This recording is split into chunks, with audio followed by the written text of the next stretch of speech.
नमस्कार, मी वेदिका. माझ्या चॅनलवर तुम्हा सगळ्यांचे खूप खूप मनापासून स्वागत करते. तर आज आपण बनवलेला आहे हिवाळा स्पेशल आवळा मोरंबा बनवलेला आहे. तोही गुळात बनवलेला आहे आपण. अगदी सोपी रेसिपी आहे. चला तर मग वेळ वाया न घालवता आपण रेसिपीकडे वळूया. मी 250 ग्राम असे ताजे ताजे आवळे घेतलेले, धुवून घेतलेले आहेत स्वच्छ. आपण त्याचा मोरंबा बनवणार आहोत. कधी पण उकळत ठेवताना ना असं पाण्यामध्ये ठेवायचं नाही, काहीतरी अशी टोप किंवा काहीतरी असं झाकणी घ्यायची आहे जाळीवाली आणि त्याच्यावरती ठेवायचे आहेत. पाण्यामध्ये मी हे उकडणार नाहीये, कारण त्याच्यातली जी सगळी सत्व असतील ती नाही तर निघून जातात. म्हणून तर मी असे हे आवळे ना उकडून घेते 10 ते 15 मिनिटासाठी. आपल्याला छान असे मस्त उकडलेले आहेत. हे बघा, जर तुम्हाला ना काटा चमच्याने फोकणे जर समजा छेद करायचे असतील तर केले तरी चालतील. कमी नाही करत आहे, कारण छान उकडलेले आहे. त्यानंतर इथे मी 400 ग्रॅम एवढं गूळ घेतलेलं आहे. गुळामध्येच बनवणार आहे मी, साखरेमध्ये नाही. त्यानंतर इथे मी थोडेसे खडे मसाले घेतलेले आहेत. 8 ते 10 मिरी घेतलेली आहे, लवंग घेतलेली आहे, त्यानंतर वेलची घेतलेली आहे 5 ते 6 आणि दालचिनी घेतलेली आहे आणि तूप लागणार आहे थोडंसं. इथे थोडंसं तूप घालून घ्यायचंय, 1 ते 1.5 चमचा एवढं.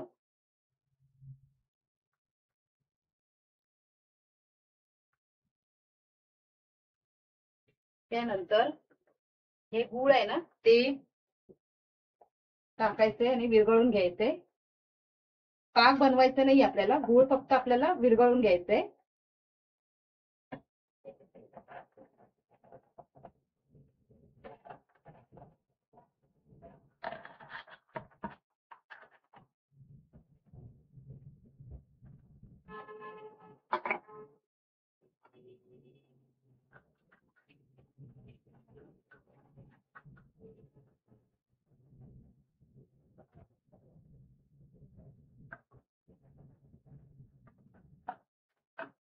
गॅस फास्ट म्हणजे ठेवायचंय. जर तुम्ही तिथे उभे असला तर, नाही तर बारीक गॅस करून ठेवला तरी चालेल. एकदम छान असा गूळ विरघळून घ्यायचंय.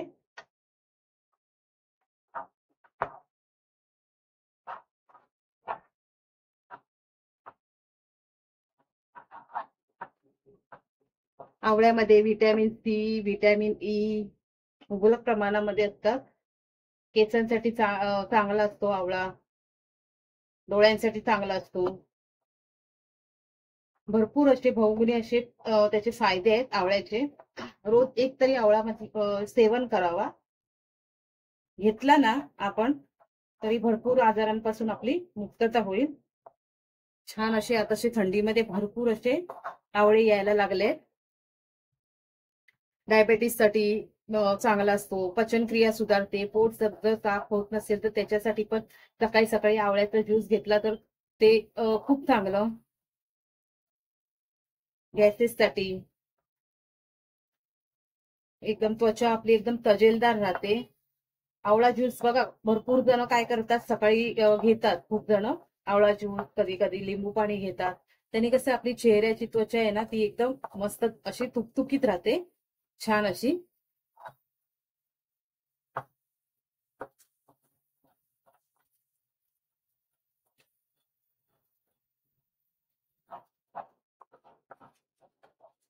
तर ह्या बघा, गूळ असा ना चांगला असा विरघळून घेतलेला आहे, हा मस्त झालेला आहे. आता यामध्ये टाकायचे ते आवळे. आवळे टाकून आहे ना एकदम मंद गॅसवरती आता याला शिजवून घ्यायचंय, जवळजवळ 10 ते 15 मिनिटं. आणि यामध्येच मी आता टाकणार आहे लवंग, मिरी, थोडीशी दालचिनी टाकते आणि हे वेलची. हे कसं डायरेक्ट आहे ना त्याच्यामध्ये आता गुळाबरोबर ते छान असं मिक्स होऊन येणार आहे.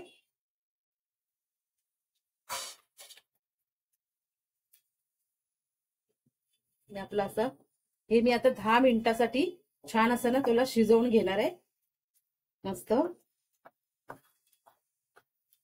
एकदम मंद गॅस ठेवायची, एकदम अजिबात फास्ट ठेवायची नाहीये.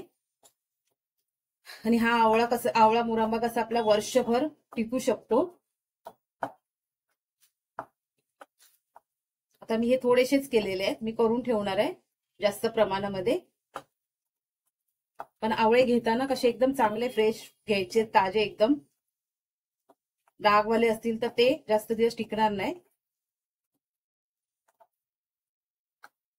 आणि हे ढवळत राहायचंय 10 ते 15 मिनिटं.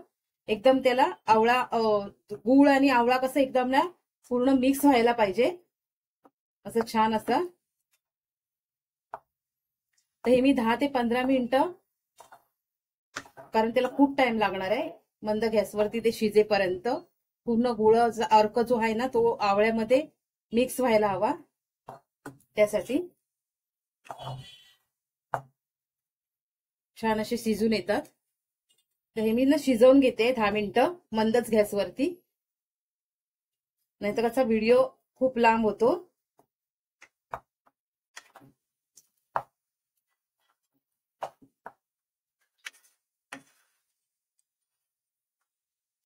दहा मिनिटं ही बघा झालेली आहेत. असं ना पातळ होतो पाक हा ना, जसं आपण हे करतोय शिजवतोय तसा आवळ्याचा रस आणि गूळ मिक्स होतंय छान अगदी एकमेकांमध्ये.